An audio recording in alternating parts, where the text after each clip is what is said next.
Bapa kami yang bertata di surga, kembali sukacita siang hari ini kami mau beribadah, kami mau bersyukur selalu, kami mau membaca Alkitab, dan kami bersyukur kami diberi kesehatan kekuatan hari ini melalui hari-hari yang jahat ini.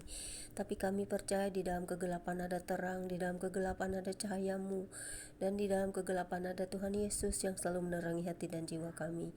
Kami butuh Engkau, firman yang hidup, yaitu Yesus Kristus yang selalu hidup di dalam kami selama-lamanya. Tertera di dahi kami, di jiwa kami, di hati kami, di semua tempat di hidup kami, karena kami adalah bait suci yang ada di dalam hidup ini. Terpujilah Engkau Bapa di surga, terangi jiwa dan hati kami selalu dengan Roh Kudus-Mu untuk mengerti memahami firman-Mu. Amin. Pembacaan Alkitab di siang menjelang sore ini terambil dari 2 Tawarikh 13 ayat 1 hingga dengan ayat yang ke 22 sampai dengan 2 Tawarikh 14 ayat 1 dengan perikop yang sama. Raja Abia yang berbunyi demikian.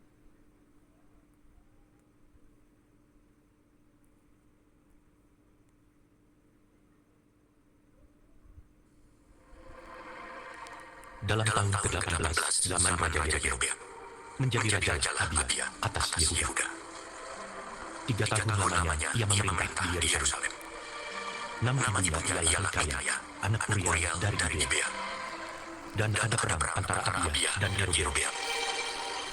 Abia memulai perang dengan pasukan pahlawan-pahlawan perang yang jumlahnya 400.000 orang pilihan. Sedangkan Yerobeam mengatur barisan perang yang melawan dia dengan 800.000 orang pilihan, pahlawan-pahlawan yang gagah perkasa. Lalu Abia berdiri di atas gunung Semaraim yang termasuk pegunungan Efraim dan berkata, "Dengarlah kepadaku, Yerobeam dan seluruh Israel.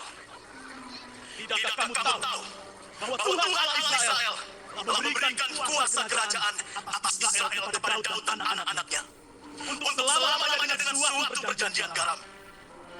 Tapi Yerobeam bin Nebat, hamba Salomo bin Daud, telah bangkit memberontak melawan tuannya. Tualang-tualang orang-orang Dursila berhimpun padanya. Mereka telah kuat bagi Rehabeam bin Salomo yang masih muda dan belum tentu hati, dan yang tidak dapat mempertahankan diri terhadap mereka.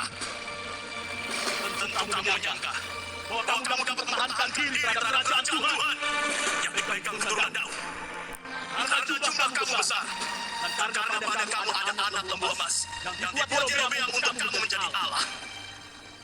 Bukankah kamu telah meninggalkan imam-imam Tuhan, anak-anak Harun itu, dan orang-orang Lewi, lalu mengangkat imam-imam menurut kebiasaan bangsa-bangsa negeri lain, sehingga orang mendatang untuk ditapiskan dengan seekor lembu jantan muda dan 7 ekor domba jantan dijadikan imam untuk sesuatu Allah. Tapi kami ini, Tuhan Allah kami, dan kami tidak meninggalkannya. Anak-anak Harunlah yang melayani Tuhan sebagai imam, sedang orang Lewi menunaikan tugasnya. Ya, setiap pagi dan setiap petang mereka membakar bagi Tuhan korban bakaran dan upah wangi-wangian, menyusun roti sajian di atas meja yang tahir, dan mengaturkan kandil emas dengan pelita-pelitanya untuk dinyalakan setiap petang. Karena kamilah yang memelihara kewajiban kami terhadap Tuhan, tetapi kamulah yang meninggalkannya. Lihatlah, pada pihak kami Allah yang memimpin, sedang imam-imamnya siap meniup tanda terhadap kamu dengan berdiri isyarat-isyarat. Hai orang Israel, jangan kamu berlawan Tuhan Allah nenek moyangmu, karena kamu tidak beruntung. tetapi Yerobeam mengirim suatu pasukan penghadang yang harus membuat jalan keliling supaya sampai di hadapan mereka. Sehingga ini pasukan penghadang ada di depan Yehuda dan pasukan-pasukan penghadang di belakang mereka. Ketika Yehuda menoleh ke belakang, lihatlah, mereka harus menghadapi pertempuran dari depan dan dari belakang.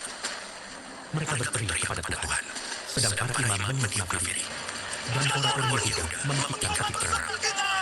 Pada saat orang-orang Yehuda itu memikirkan kaki perang, Allah memukulkanlah Yerobeam dan segenap orang Israel oleh Abia dan Yehuda. Orang Israel lari dari depan Yehuda, tetapi Allah menyerahkan mereka ke dalam tangan Yehuda. Abia dan laskarnya mendatangkan kekalahan besar pada mereka. Dari orang Israel mati terbunuh 500.000 orang pilihan. Demikianlah orang Israel ditundukkan pada waktu itu. Sedang orang Yehuda menjadi kokoh karena mereka mengenalkan diri kepada Tuhan, Allah nenek moyang mereka. Abia mengejar Yerobeam dan merebut daripadanya beberapa kota, yakni Betel dengan segala anak kotanya, Yesana dengan segala anak kotanya, dan Efron dengan segala anak kotanya. Tak pernah lagi Yerobeam mendapat kekuatan di zaman Abia. Tuhan memukul dia sehingga dia mati. Abia menunjukkan dirinya kuat. Ia mengambil 14 istri dan memperanakan 22 anak laki-laki dan 16 anak perempuan. Selebihnya dari riwayat Abia, langkah-langkahnya dan kisah-kisahnya tertulis dalam kitab sejarah Nabi Edom.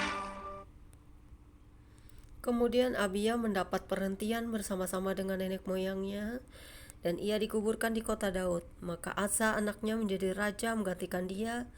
Pada zaman pemerintahannya negeri itu aman selama 10 tahun. Demikianlah pembacaan Alkitab kita siang hari ini.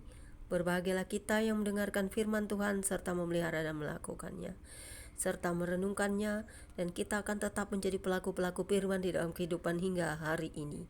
Terpujilah Engkau Bapa di surga atas firman-Mu yang berkuasa menyelamatkan jiwa kami, hidup kami, dan belajar dari setiap orang-orang yang telah kami baca dan dengar supaya tidak menyimpang ke kiri ke kanan, tetap berpegang pada jalan Tuhan dan mendengarkan suara Tuhan dalam hidup kami setiap hari. Amin.